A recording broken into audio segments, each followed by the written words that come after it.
করলা ডার্লিং, আর তোমার তো আমার এই সেটা আমি জানি, কিন্তু কতদিন তোমার বুকের ব্যথা আমাকে এভাবে রাখতে পারবে ডার্লিং? ও তোমার বিয়ে করা বোন, আইনের বিরুদ্ধে গিয়ে যদি ও কখনো আমাকে তোমার কাছ থেকে কেড়ে নিতে চায়, তার আগে ওকে আমি এই দুনিয়া থেকে ছড়িয়ে দেবো। না না না, ওইসব টুকরাটি কিছু করতে চাও না। পুলিশ তোমাকে ধরে নিয়ে গেলে আমিও মহা বিপদে পড়ে যাবো। ও তুমি কিছু ভাববে না, পুলিশ প্রশাসন সব আমাদের হাতের মুঠোয়। এরকম কত খুন করে আমরা ধামা চাপা দিয়েছি, তার কোনো হিসাবই নেই। তাও আমার ভীষণ ভয় করে গো, শুধু তোমাকে হারানোর ভয়। ছোটবেলায় বাবা মাকে হারিয়ে আনোয়ার চাচার কাছে মানুষ হলো, থাকার মধ্যে একটা স্থায়ী আশ্রয় পাইনি, আর সেই জন্য তো থাকার মধ্যে একটা স্থায়ী আশ্রয় জীবন সাথী খুঁজে পেতে আমি তোমার কাছে ছুটে এসেছি। দেবো ডার্লিং, দেবো। তোমার সবকিছুতে তোমার জীবন আমি একেবারে ভরিয়ে দেবো, কারণ আমি তোমাকে প্রথম ভালোবাসি নুসরত। চুপ, এখানে আমি নুসরত নই, এখানে আমি নূপুর, কোটিপতি বাবার একমাত্র মেয়ে। আর এই কথাটার জন্য তো তোমার দাদা আমাকে এই বাড়িতে থাকতে দিয়েছে।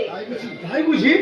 আর যদি তোমার দাদা জানে যে আমি একজন মুসলমানের মেয়ে, হোটেল ডান্সার, তাহলে তোমার দাদা আমার চুলের মুঠি ধরে একেবারে তাড়িয়ে। না, কেউ তোমাকে আমার জীবনকে শোয়াতে পারবে না নুসরত, কারণ তুমি আমার প্রথম প্রেম, প্রথম ভালোবাসা।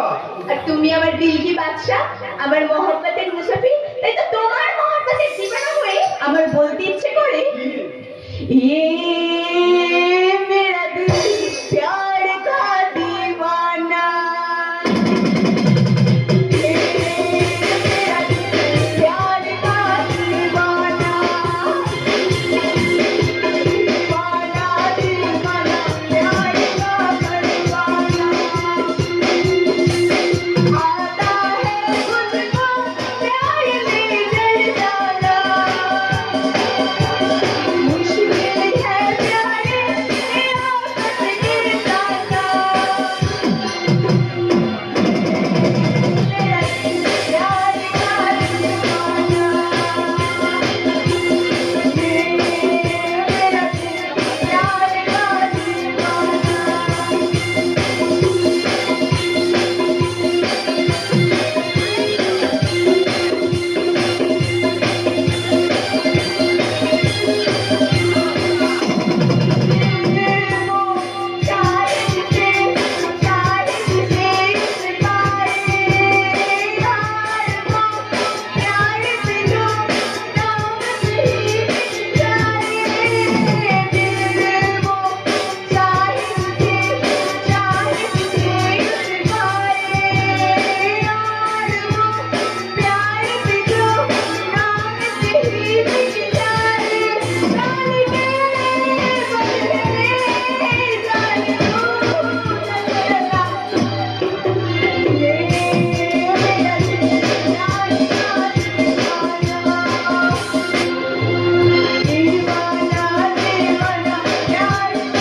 কোথায় বোন, তুমি কোথায়?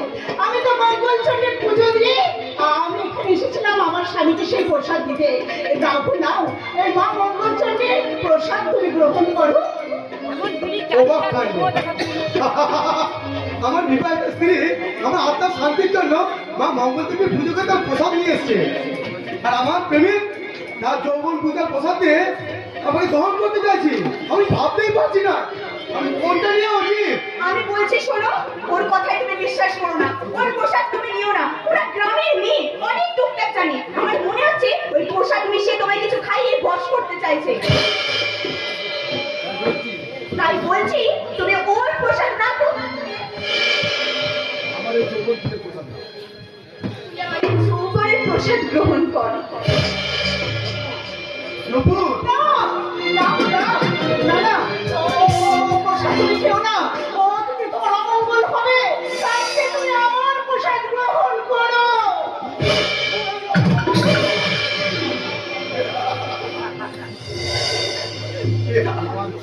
তোমার ছয় ওই প্রসাদ আমার কাছে বিষ, আর এই গুজরাটের প্রসাদ আমার কাছে অমৃত।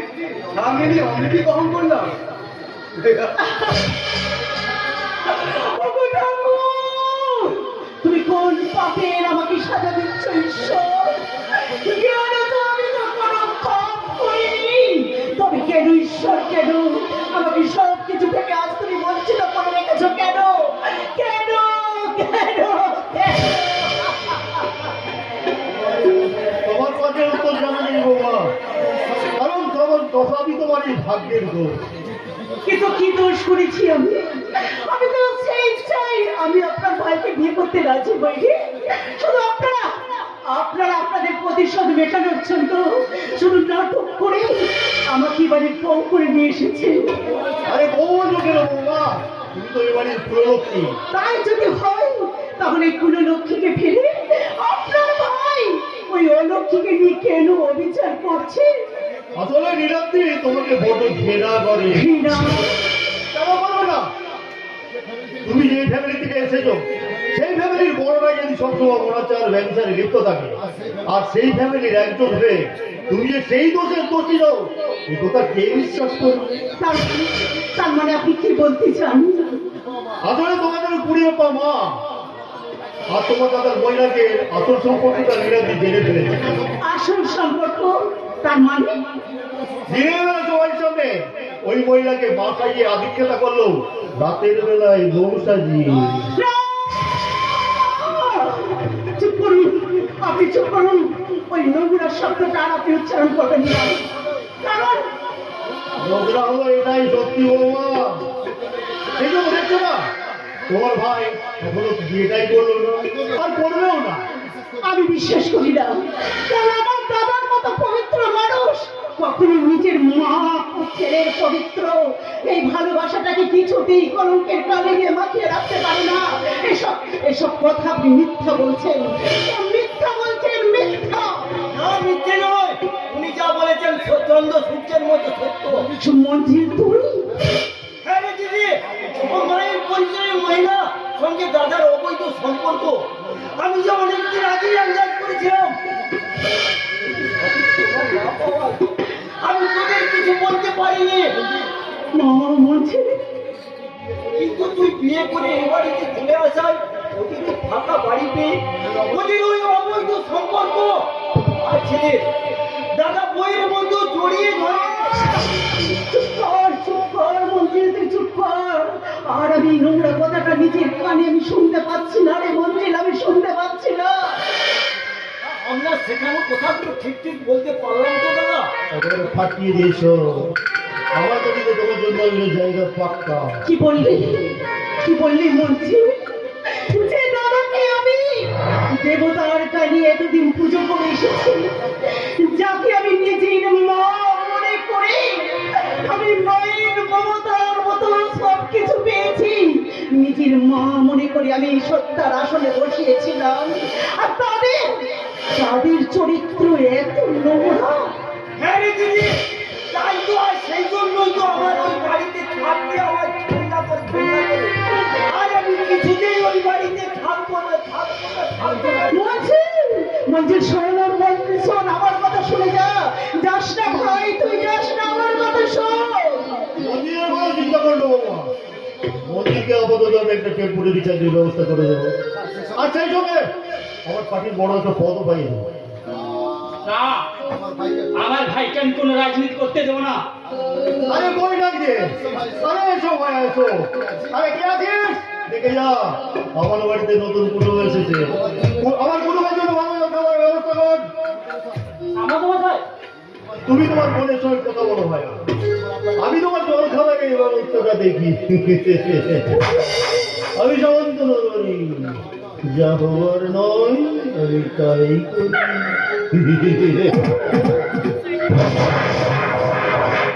কিরে বল, এইভাবে তুই মুখ ফিরিয়ে দাঁড়িয়ে আছিস কেন? তোকে দেখতে আসায় দেরি হয়েছে বলে তোর বুঝি রাগ হয়েছে? কেন কেন এসেছো তুমি এখানে? তোকে নিয়ে যেতে এসেছি রে বোন। আমিও বাড়িতে গেলে তোমাদের সেই পুরনো মা আর ছেলের সম্পর্কে কোনো ব্যাঘাত ঘটবে না তো দাদা? এমনই মা ও ছেলের সম্পর্ক আসন্নকর হয় নাকি রে? হয় দাদা হয়। কারণ দিনের বেলায় তোমাদের মা ছেলের সম্পর্ক থাকলেও ওই রাতের বেলায় তোমাদের অবৈধ সম্পর্কটা আমি জেনে ফেলেছি।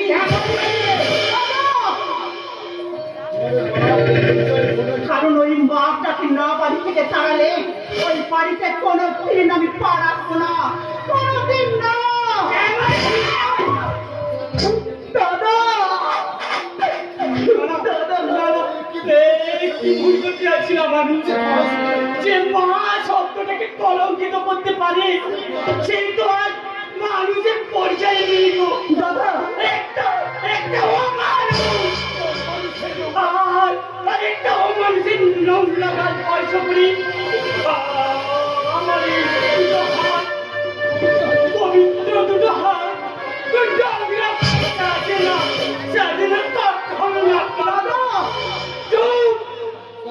দাদা বলে তুই আমায় আর কোনোদিন যাইবি না। দাদা বলে ডাকার যোগ্যতা তুই হারিয়ে ফেলেছিস। দাদা আমি একটা কথা তুই সত্যি করে গর্ভধারণী মা না হলেও যাকে আমরা মায়ের আসনে বসিয়েছি তার স্নেহ মায়া মমতার ভাগ্য আমরা 3 ভাই বোনেই ভাগ করে নিয়েছি। কিন্তু সেই স্নেহ মায়া মমতার মাঝে কোন ব্যভিচারের বিষ নিতে দেখলি তো আমায় বলতে পারি? তাই এই মা ও ছেলের পবিত্র সম্পর্কের মাঝে তোরা এইভাবে কলঙ্কের কালি ছিটিয়ে দিবি। দাদা দাদা তুমি আমার কথা শোনো দাদা। বরং তুই আমার শেষ কথা শোন। তোর মতো বোন হারালেও হয়তো আমি নতুন করে বোন পেয়ে যাবো রে। কিন্তু মায়ের মতো মা হারালে মায়ের মতো মা কখনো পায় দাদা, কখনো না। তাই তোমার সঙ্গে সমস্ত সম্পর্ক ত্যাগ করে আমি আমার সংসারে ওই মাকে মাথায় করে রাখতে চললাম। দাদা দাদা চেও না দাদা, চেও না। যাবার সময় তুমি শুধু আমার একটা কথা শোনো দাদা, চেও না দাদা। মহিলা কোথায় বৌমা? সেই আমরা তুমি একসাথে বসে খাবো। চলে গেছি। এবার আমি কি করবো দাদা? ওই বাড়ির দরজা যে আমার কাছে চিরদিনের মতো বন্ধ হয়ে গেছে দাদা। আপনার ভাই আমাকে মন থেকে মেনেও নিতে পারছি না। তাহলে আমি কি করবো? আপনি কি হচ্ছে? আমি তো আছি। আপনি কি বললেন? না না না, আমার কথা অন্য করে মাঝে খুব চেষ্টা করবা। আমি বলছি না যে আমার জায়গায় তুমি আমাকে দাদা তোমার যে আমার ক্ষতি হবে সে কথা আমি আগে থেকে আন্দাজ করে তোমার জন্য একটা আমি ব্যবস্থা পাকা করে নিতে। ব্যবস্থা তার হ্যাঁ, আমার একটা বাগান বাড়ি আছে, সেখানে ভালো নর্তকী না বেরোয়, সেখানে আর কোনো খদ্দের আসে না। তুই তো ভালো গান জানো, শুধু একটু নাচ থেকে শিখে নিলেই হয়। কি বলছেন আপনি দাদা? বাড়ির বউকে আপনি বাইচি বানাতে চান? পাইছি বলতো কেন বৌমা? সঙ্গীত মানে তো সাধনা, আর সেই সাধনার মধ্যে দিয়ে তুমি মানুষের মন জয় করবে, তার বিনিময়ে তোমাকে কিছু পারিশ্রমিক উপহার। অসম্ভব। আমি এই বাইচির নাচ গান করতে পারবো না, কিছুতেই না। করতে হবে বৌমা, কারণ তোমাকে নাচ শেখার জন্য আমি অলরেডি নাচের মাস্টার খোঁজা শুরু করে দিয়েছি। দাদা আমি নাচের পেড়া সাথে করে নিয়েছি। আরে আরো তুই এসেছিস? এদিকে যে মহাবিপদ, এদিকে আয়। আবার এক বিপদ মাথা চাড়া দিয়ে উঠতে শুরু করেছে। কি বলছ? বছর আগে যে ডিএসপি সামনেটাকে মেরে আমরা ভুল করে দিয়েছিলাম, আর মেয়ে এতদিন ডিএসপি হয়ে আমাদের সেই পুরোনো কেস ফাইলগুলো সে কি স্যার? সবচেয়ে বড় কি খবর, যে ডিএসপির বউটা নদীতে ঝাঁপতে মারা যায়নি, এই মহান তবিয়াতে বেঁচে আছে। বলেন কি স্যার? এখন যদি ওই দুয়ে দুয়ে চাল মিলে যায় তাহলে তো আমরা বিলকুল ফেসে যাবো। তাকে বলুন ওই ডিএসপি সাহেবের স্ত্রী কোথায় আছে? চালিকা মিলে আমরা খতম করে ফেলবো। ধীরে আনো, ধীরে। সেই বউটাকে সরে ডাক্তারের অলরেডি আমি শুরু করে দিই আপাতত। না না না না, ওই বাইচির নাচ গান আমি কিছুতেই শিখবো না, আমি কিছুতেই কাবিনের নাচ শিখবো না। এখন না বললে কি হবে দিদিজি? আমি তো নাচের ম্যাডাম একদম সাথে করে নিয়ে এসেছি। ওই কোথায় তোমার ডাক্তার ম্যাডাম? ওই তো আসছে, ওই তো আসছে। মিস কথা কই? বিখ্যাত নাচের ম্যাডাম। কথা বল। মিস কথা বলে আরে দারুণ দারুণ, তোমারই মতো আমি নাচের মাস্টার খুঁজছিলাম। বৌমা বৌমা মানে এই মেয়েটিকে নাচ শেখাবে? সাহেবে বলো তুমি কোন নাচ শিখবে? না না, আমি কোনো নাচ গান শিখবো না। তা বললে কি হয় গো, এসেছি যখন তখন তোমাকে আমি শেখাবো, নাচাবো, তারপর তোমাকে দিয়ে আমি এদেরকে নাচাবো। এদেরকে না তোমার ও, কিছু না, কিছু না। এখন বলুন আপনার বৌমাকে কি নাচ শেখাবে? অর্থাৎ মণিপুরি, ভরতনাট্যম নাকি খেমটা খেমটা ডিস্কো ডিস্কো? বন্ধ করুন ওই পাগলামো, কারণ আমি কিছুতেই ওই নাচ গান শিখবো না। না শিখবে, শুধু শিখবেই না, ওই নাচ নেচে তুমি আমার ভদ্রের মনোরঞ্জন করবে। ওই বাইচির নাচ গান আমি কিছুতেই করবো না, কিছুতেই না। তুমি মরার আগে আমি তোমার এই মনটাকে মেরে দিলাম। চলে গেল আমার গলা বুক সব চলে গেল, আমার মাথাটা বন বহন করে ঘুরছে, পায়ের তলের মাটি সরে যাচ্ছে।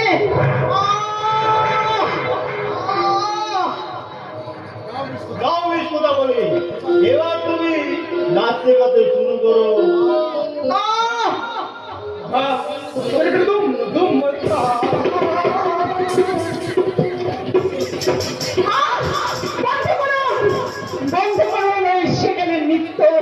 ওই নৃত্য আমি কিছুতেই নাচবো না। যে নাচে আমি আমার যৌবনের জোয়ার তুলবে, যে নাচ পুরুষের মন জয় করবে, আর সেই নাচ আমি নাচবো আর বলবো দারু পিলাম মোর চলে যাবনি কাঁপলে লাগে লাগে। আরে হে রাজাজি বাজা বাজি কি না বাজি।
কাছে এসো, আমি তোমার দু চোখ ধরে দেখবো, আমি জানবো তোমার আমার এই সম্পর্কের মাঝে বিঁধে আছে কোন কলঙ্কের কাঁটা, কোন কলঙ্কের কালিতে কালো হয়ে আছে তোমার আমার এই স্নেহের পরিচয়।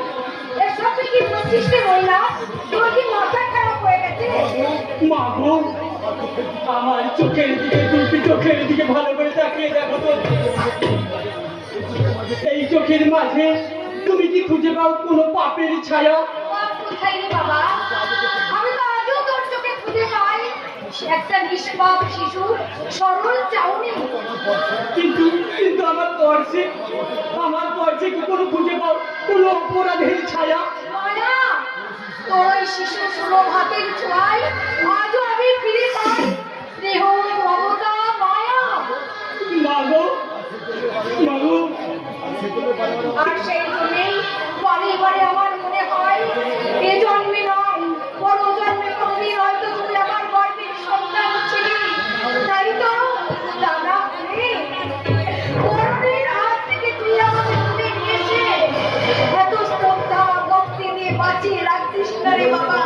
কি বললে মা, কি বললে তুমি? এই তোর মতো নিয়ম শিশুকে আমাকে মা বলে ডেকেছিলি, এতে আমার মাতৃত্ব যে ধন্য হয়ে গেছে রে বাবা, আমার মাতৃত্ব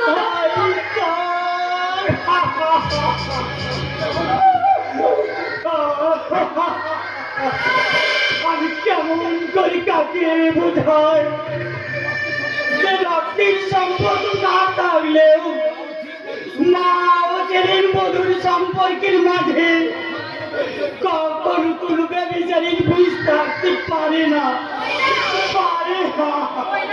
আর তা যদি থাকতো, ভগবান শ্রীকৃষ্ণ আর যশোদা মায়ের সম্পর্কের ইতিহাসটা আজ কলঙ্কের কালিতে লিখা থাকতো। এসব কি বলছিস বোঝা? শ্যামলীকে আনতে গিয়ে তুই একটা শ্যামলী আসেনি? আসবে না, যেমনই আর কোনোদিন এই বাড়িতে আসবে না। কেন বাবা, কেন আসবে না? তোমার মতো দেবীকে আমি যে প্রতিষ্ঠা করে সংসারটাকে স্বর্গরূপে করে তুলেছিলাম, আর সেই স্বর্গের মাঝে যে সে আজ নরকের সন্ধান পেয়েছে মা, নরকের সন্ধান। আর সেই নরকের কীট হয়ে আমি নাকি তোমার মতো মাকে আমি বর্ণায় নিয়ে আসলাম।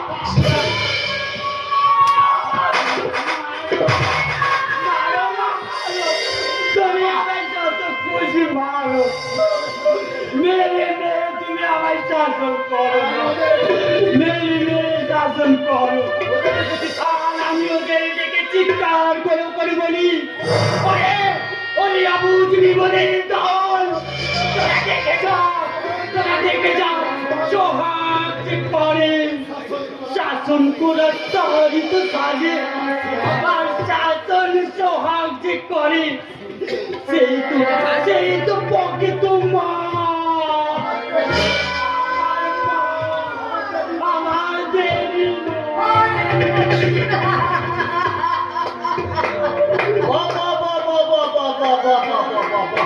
চমৎকার! মানে আমার অনুমানটা চন্দ্র সূর্যের মতো সত্য। তুই কি বলছিস? তুই কি বলছিস? কোন শব্দকে তুই সন্দেহ করছিস?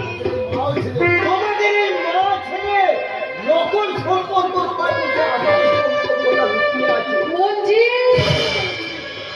চিন্তা আছে, তোমাকে আমরা দেবতার মতো শ্রদ্ধা করতাম, আর তুমি কিনা মায়ের সঙ্গে। তুই চুপ কর, তুই চুপ কর, আমার কথা আর বলিস না, মহা পাপে যে তোর চিন্তা করছে পড়ে যাবে রে। বলুন তোমাদের বলবো, ওই পাপাচার দেখে আমি আর চোখ বন্ধ করে থাকবো না, আমি শেষ রেখে ছাড়বো। কিসের থেকে ছাড়বি? বল বল, তুই কিসের থেকে ছাড়বি? কি দেখতে চাস? জানতে চাই তোমাদের মা ছেলে আসল সম্পর্কটা কি? কেনই বা তুমি আসার পর থেকে আমার যা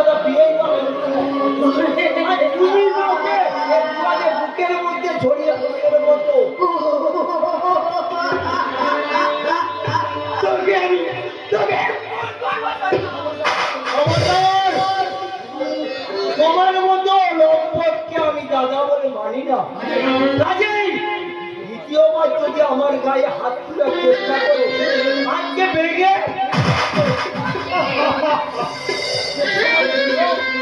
দেখছো দেখছো আমাদের সেই ছোট্ট ভাইটা আর কত বড় হয়ে গেছে মা, কত বড় হয়ে গেছে, কত শক্ত হয়ে উঠেছে।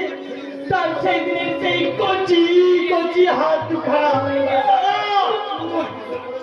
তোর মনে পড়ে ভাই, সেই ছোট্টবেলা যেদিন আমাদের মা মারা যায়, সেদিন তুই ছুটতে এসে তোর কচি কচি দুখানা হাত দিয়ে আমার গলা জড়িয়ে ধরে বলেছিলি, দাদা রে দাদা, তুই আমার মাকে এনে দে, তুই আমার মাকে এনে দে দাদা। আর বড় বছর আগে যেদিন আমি এই বাড়িতে প্রথম এসেছিলাম, তখন তুমি তো প্রথমে ছুটে এসে তোর ওই কচি কচি হাত দুটো দিয়ে আমাকে জড়িয়ে ধরে বলেছিলি, মা মা গো, তুমি আর কোনোদিন আমাকে ছেড়ে যাবে না তো মা, তুমি আমাকে ছেড়ে যাবে না তো। ওরে মঞ্জিল, তোর কি সেই কথা মনে পড়ে? মনে পড়ে। তাই বলছি, সেই দিনের সেই ভুলটা সংশোধন করে আজই বলছে, তুমি এই বাড়ি থেকে বের হয়ে যাও। তোমার মতো দুষ্কর্মিতা মহিলা আছে বলে আমার দিদি কখনো এই বাড়িতে আসবে না। আর তুমি এই বাড়ি থেকে না বেরিয়ে গেলে আমি বাড়ি থেকে বেরিয়ে যাচ্ছি। কি বললি মঞ্জিল? কি বললি? আমার মতো দুশ্চরিত্রা মহিলা এই বাড়ি থেকে না গেলে সামনে আর কোনোদিন এই বাড়িতে আসবে না, তুই এই বাড়ি থেকে চলে যাবি। নাই তো যাবি না বাবা, কদি কি তোমার জন্য আমি ভাই বোন সবার সঙ্গে সম্পর্ক ত্যাগ করতে আমি প্রস্তুত। ওরে ময়না, ময়না, ওদের সঙ্গে যে তো রক্তের সম্পর্ক রে বাবা, আর আমার সঙ্গে একটা অজানা মিথ্যা সম্পর্ক। তাই তো 12 বছরের এই সম্পর্ক ভেঙে দিয়ে পথের মানুষ আমি পথেই ফিরে চললাম। না মায়া, তুমি যেও না বলছিও না, যতই ওরা আমাদের সম্পর্ককে কলঙ্কিত করার চেষ্টা করুক, তবু আমি আমার ভক্তি শ্রদ্ধার ফুল দিয়ে আমি তোমাকে পুজো করব।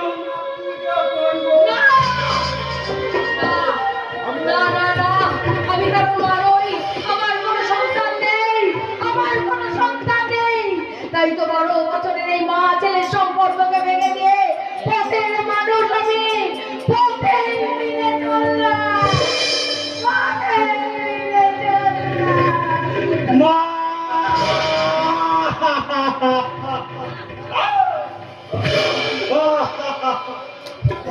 বলো ওটা ও বলো, আজ আজ তুমি অন্তত সব কথা খুলে বলো। হ্যাঁ বাবা, একটু ভালো করে ভেবে দেখো বাবা, সে একটু মনে করার চেষ্টা করো বাবা। 12 বছর আগে তোমার আর মায়ের উপর ঠিক কি ঘটেছিল, আর তার সাথে কে কে যুক্ত ছিল? না না, আমার আমার কিচ্ছু মনে পড়ছে না, কিচ্ছু মনে পড়ছে না। কেন মনে পড়ছে না বাবা? তোমার এত টুকরো টুকরো কথা মনে পড়ে, অথচ যেটা আসল কথা সেটাই তোমার আজ মনে নেই। মনে পড়বে কি করে গো? মনে পড়বে কি করে? আমার সন্তানকে আমার মনটাকে চুরি করে নিয়ে গেছে। পালিয়ে যায়নি না করতো অপু, চুরি করেও নিয়ে যায়নি। কিডনিমাকে সেদিন খুব মরা আর সে তুলে তুমি যদি মনে করতে না পারো, আমি যে কুড়িকে কিছুতেই শান্তি দিতে পারবো না বাবা। আর খুনের শাস্তি না পেলে কিডনিমা রাত ধরে চারদিকে কেঁদে বেড়াবে করতে বাবু, কেঁদে বেড়াবে। না না না, আমার সন্তানকে আর আমি কাঁদতে দেবো না, কিছুতেই কাঁদতে দেবো না।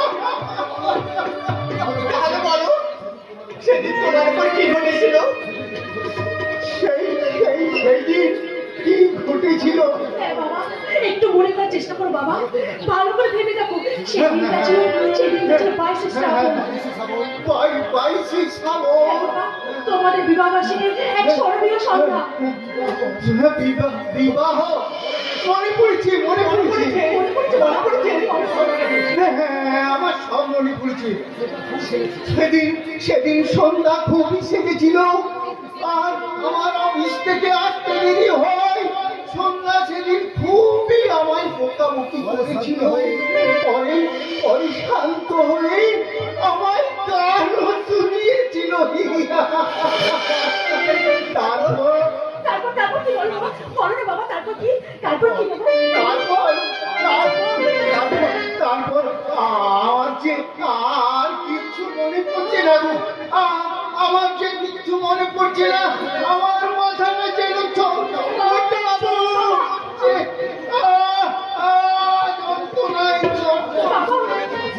আমি আর কিচ্ছু মনে করতে পারছি না গো।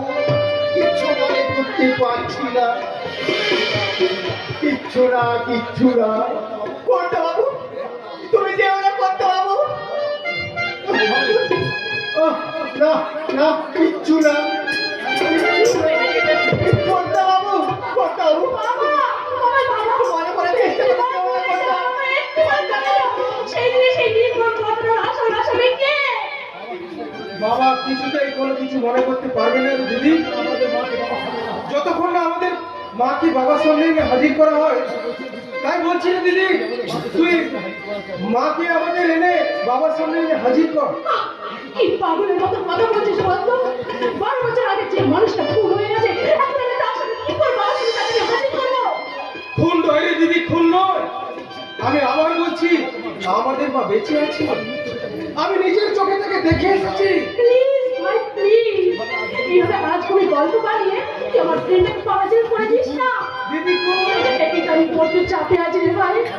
আমার মনে হয় সেই ঘটনার সঙ্গে নিশ্চয়ই রমণী সামন্ত যুক্ত আছে।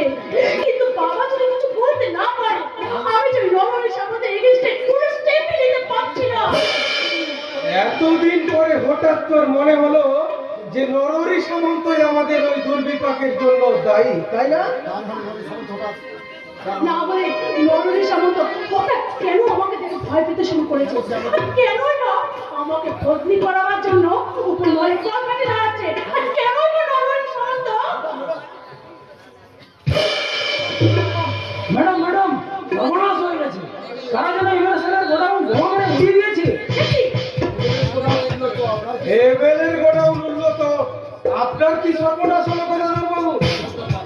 আজব ব্যাপার, কোটি টাকা মাল নষ্ট হয়ে গেল, আর বলছো কিনা? নরহরি সামন্তর গোডাউনে যে কোটি টাকার মাল আছে, আর সেটা কি ধরনের মাল? তো আপনি আমাকে আগে কখনো বলেনি বাবা?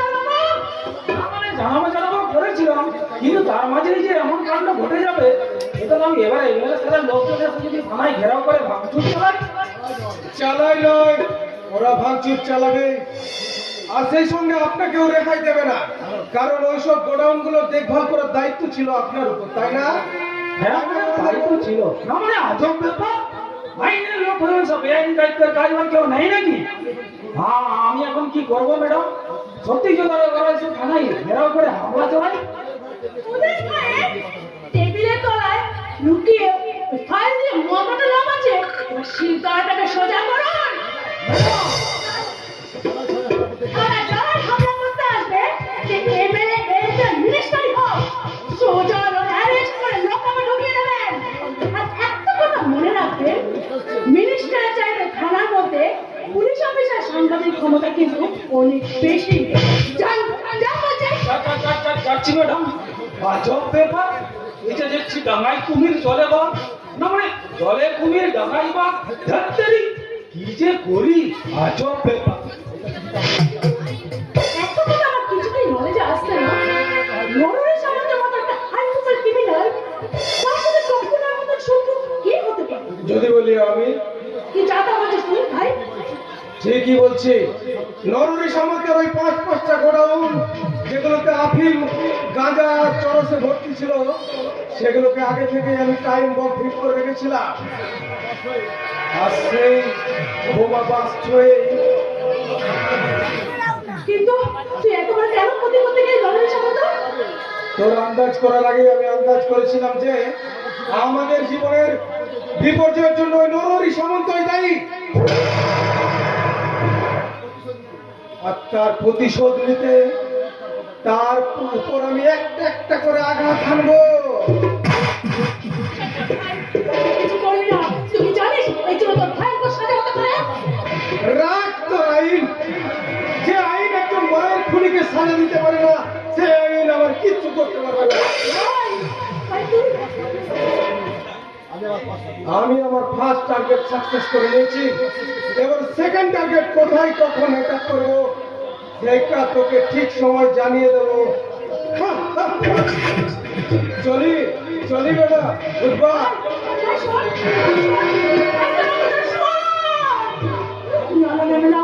এইভাবে আমি ভাইকে ধ্বংস করতে বাধ্য দেব না। যে করে আমি ভাইকে ফিরিয়ে আনবো, আমি যে ভাইকে ভাইকে যে আমি কিছুতেই বাঁচাতে পারবো না।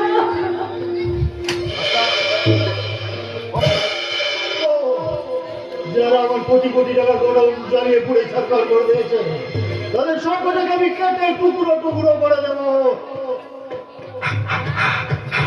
পারবেন না সব পারবেন না, কারণ যে আপনার সাথে রক্ত দেওয়ার ক্ষমতা দেখিয়েছে তার তাকত কিন্তু কিছু কম নয়। সবারই সব কাপড় পায়ের তলায় চেপে রাখার ক্ষমতা আমার আছে। সব আপনি ধন্যবাদ। যে কথাটা বলতে এসেছিলাম, 12 বছর আগে যে কাজটা করবো ক্ষমতা হয়ে গেছে সেটা আমার ফিনিশ করে নিই। মানে বলছিলাম বলতে হবে না সব, লেকিন 12 বছর আগে কামের যা রেট ছিল এখন তা বেড়ে গেছে। বেড়ে গেছে বলে মানে বলছিলাম ওই মালটাকে খালাস করার লিগে একটু বেশি রেট লাগে। সারা আরবি বাচ্চা দেখছি সুযোগ বুঝেছে। আগে কাজটা ফিনিশ করে ফেলতে আমি সামনে গেছি সব আর বলতে হবে, মানে ওই ডিএসপি সাইনি এসে বিভিন্ন মানে অন্যের খাতে বসে এখন ভুলিয়া উড়ে চলেছে। আচ্ছা এই কথা থেকে টেনে বার করে আমি রাস্তায় নামিয়ে দিয়েছি। এরপর খানাগুলো ছেটে জড়িয়েতে করে। ঠিক আছে সব, কি ভাবছে? না ভাবছি 50 কেন, আমি 25 কেন 50 দিতেও তোকে রাজি আছি। তো ঠিক আছে সব, ধরে নিতে পারেন আপনার সব পুরা হয়ে গেছে।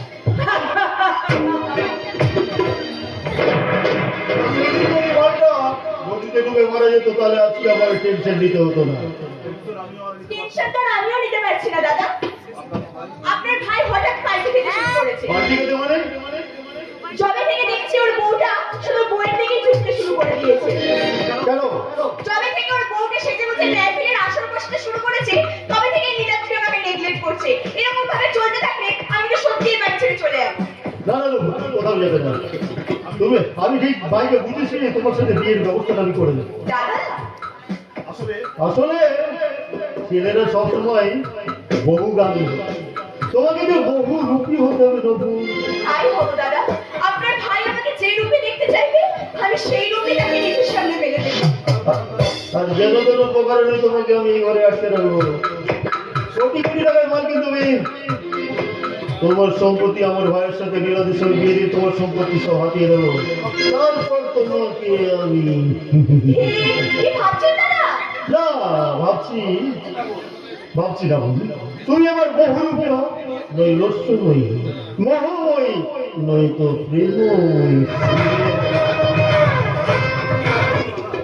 তাই হবো দাদা। আমি আমার পুরনো প্রেমিকের মন বোঝাতে এক নতুন প্রেমের উপহার দেব।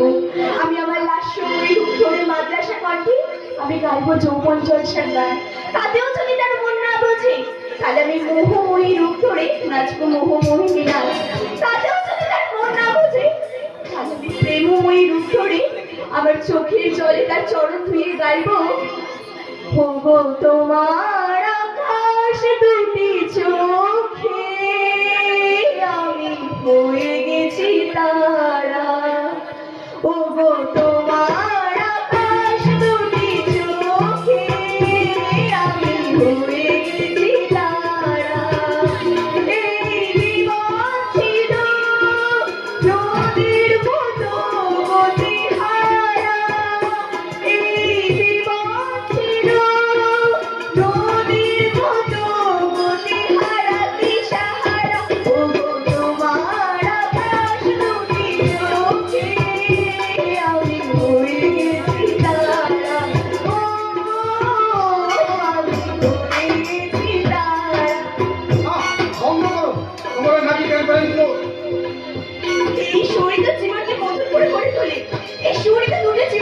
সম্পর্ক প্রেমের আবদ্ধ করে? কখনো না।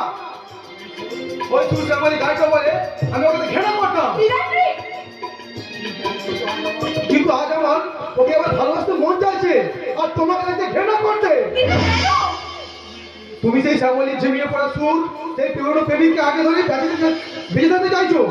না গো না, আমি তোমার প্রেমিকা থেকে আমি তোমার খুব চেষ্টা করছি। কিন্তু আমি তো বউ চাইনি নুসরত, আমি তো চেয়েছিলাম প্রেমিকা।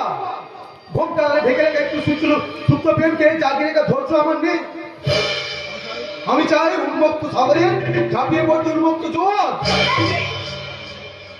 তোমার যৌবন সাগরে এক ভাটা খান করছে নুসরত, আর ওই সামালি সব ঘুরে যায় নতুন জোয়ার, তার তো লহর তুলে আমায় ডাকছে।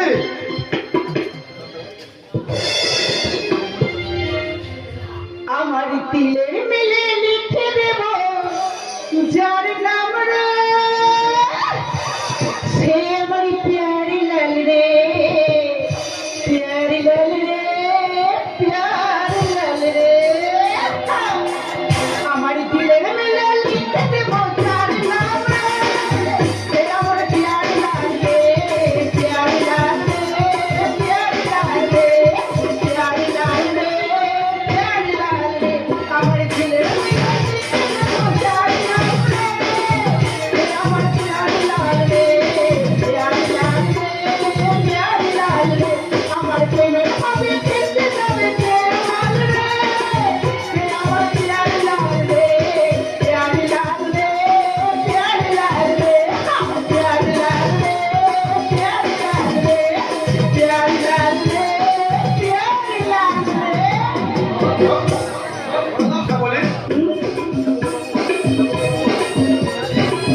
শ্যামলী, আমার ঘর শ্যামলী। হ্যাঁ, দেবো, ভালোবাসা দেবো গো বাবা, দেবো। সেদিনে আমার শুদ্ধ ভালোবাসা দেবে আমি কাছে মেনে নিতে পারিনি, তাই তো আজ আমার এই নোংরা ভালোবাসা দিয়ে তোমাকে কাছে মেনে নেবো। এসো গো বাবু, আমার কাছে এসো। না নীলাদ্রি না, তুমি ওর সাথে যেও না নীলাদ্রি, আমি তোমাকে নিয়ে সুস্থ জীবন গড়ে দেবো। তুমি আমার সাথে এসো, আমার কাছে এসো। না, তোমার ঠিক আজকে শ্যামলী যখন আমার কাছে অনেক দামি, তাই আমি ওর হাত ধরে চললাম। এসো, এসো বাবু।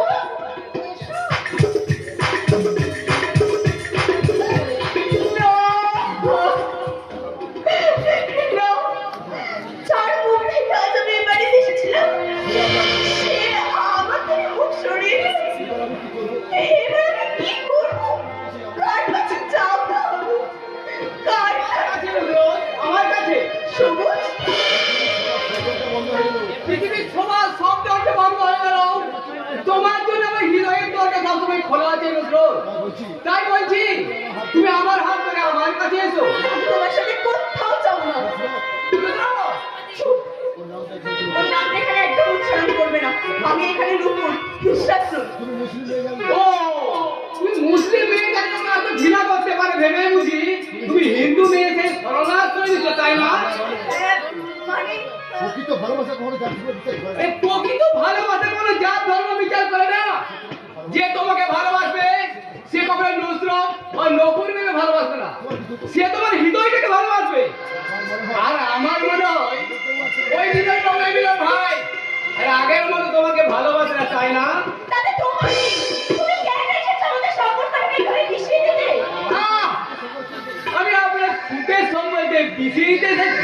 হ্যাঁ, তুমি আমার সুখের সম্পর্কটাকে বিকিয়ে দিতে এসেছো। তুমি আমায় ভালোবাসো, এই কথাটা যদি নীলাদ্রি জানতে পারে, ও আবার বিগড়ে যাবে। তুমি এক্ষুনি এখান থেকে চলে যাও, আর কখনো এখানে আসবে না। আমি আসবো, তুমি না বললে আমি বারবার আসবো। কেন আসবে তুমি? তোমাকে যে আমার ভালোবাসার রাজবেলা সসম্মানে বরণ করে নিয়ে যেতে, তোমার জন্য আমার প্রেমের সিংহাসনটাকে অনেক ভদ্র করে সাজিয়ে রেখেছি নুসরত। তাই বলছি তুমি আমার সাথে চলো। থামো। সে তোমাকে এতটুকু ভালোবাসে না, তুমি তার সাথে প্রেম নিবেদন করছো। তোমার কি একটু লজ্জা করে না? তোমার কি মান সম্মানের কোনো ভয় নেই? ভালোবেসে হই যদি ভিখারি, মান সম্মান কি এসে যায়? এই লাজ তুমি রেখে লাভ কি বলো? যারে চাই তারে যদি তারে নাই পায়। তোমার কাছে হাত জোড় করে বলছি, আমার যদি কোনো ক্ষতি তুমি না চাও, তুমি এক্ষুনি এখান থেকে চলে যাও। যাবো নুসরত, যাবো। কেন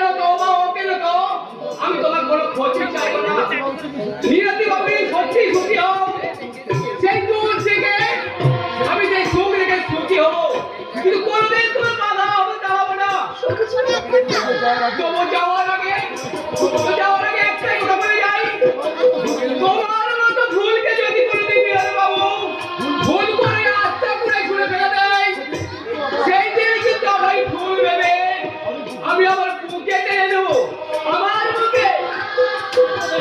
ও গো চাঁদ তুমি জেগে থাকো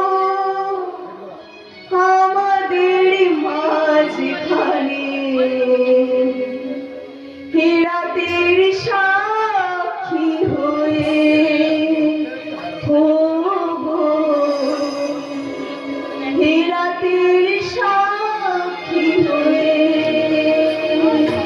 ও গো চাঁদ তুমি জেগে থাকো আমাদের মাঝখানে, রাতের সাক্ষী হয়ে ও গো, রাতের সাক্ষী হয়ে। এই মধু জানি আগে তো আসেনি, এই মধু জানি আগে তো আসেনি, মধু মনে থাকলাম যশোরা ছুড়ে।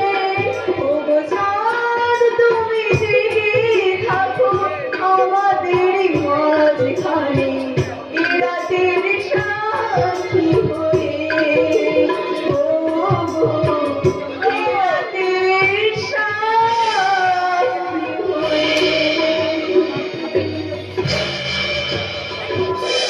মশাইরা, বাবু মশাই, আমাকে কিছু ভিক্ষে দেবেন বাবু মশাইরা, আমি আজ দুদিন ধরে কিছু খেতে পাইনি। দিন না বাবু মশাইরা, আমাকে কিছু ভিক্ষা দিন না, দিন না। কেউ আমাকে একটি পয়সা দিবে না। ও ঈশ্বর, তুমি বলে দাও এখন আমি কি করবো, কোথায় যাবো? পৃথিবীকে কেড়ে নিয়ে যে সংসারে তুমি আমাকে ঠাঁই দিয়েছিলে, সেই সংসারটাও তুমি আমার কাছ থেকে আবার কেড়ে নিয়েছো। তাহলে কেন ঠাকুর, কেন কেন আমাকে বাঁচিয়ে রেখেছো? এবার তুমি আমার মৃত্যু দাও দয়াময়, এবার তুমি আমার মৃত্যু দাও। এই সেই আমরা তখন থেকে শাড়িটা কিছুতেই পাচ্ছিলাম না, এবার মৌকা পেয়েছি, এবার শালাকে একেবারে খতম করে ফেলবো।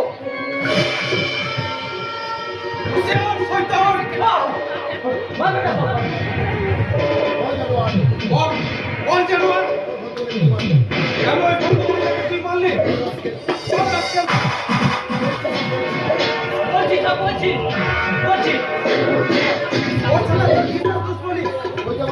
ওই যে আমার দুশ্মন, 12 বছর আগে ওকে আমি খুনের মোড়ক নিয়েছিলাম, কিন্তু সারা সেদিন নদীতে ঝাঁপ দিয়ে ও সারা নদী নসিলের জোরে পেট সেরে গেছে, কিন্তু সারা আজ ওকে আমি খতম করে ফেলবো। তা হবে না রে শয়তান, ওনার সাথে তোর কিসের দুশ্মনী? আমার নয় সব, আমার নয়। ওরা সঙ্গে নরহরি সম্বন্ধে সব পুরনো দুশ্মনী। এই সেই দুশ্মনী, জলদি বল, নইলে তোকে আমি খতম। মারবে না তো। আমি সব বলছি। এই মহিলা আসলে সেই ডিএসপি সাইনি রায় বিবি।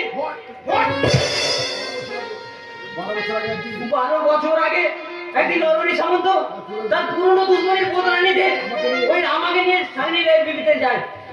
সেই বাসায় যে বেজ্জতি করতে শুরু করে, আর সামনে রায় বাধা দিতে এলে তার মাথায় আমি রড মেরে তাকে পাগল বানিয়ে দিই। আর তোকে করতে দেবো না রে শয়তান। সেই যে নির্মম সত্যিটা জানার জন্য আমি 12টা বছর ছুটে বেরিয়েছি, সেই সত্যিটা জানার পর আজ তোর রেহাই নেই। আমাকে বাঁচতে দিন, সব আমাকে বাঁচতে দিন। আর তুই মরার আগে জেনে যা, যে সাগনিক রাজা তার বিবিকে তুই অত্যাচার চালিয়েছিলি, আমি তাদের ছেলে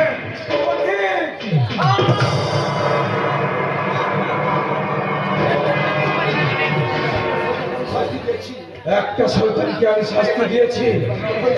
এবার নরহরি সামন্ত,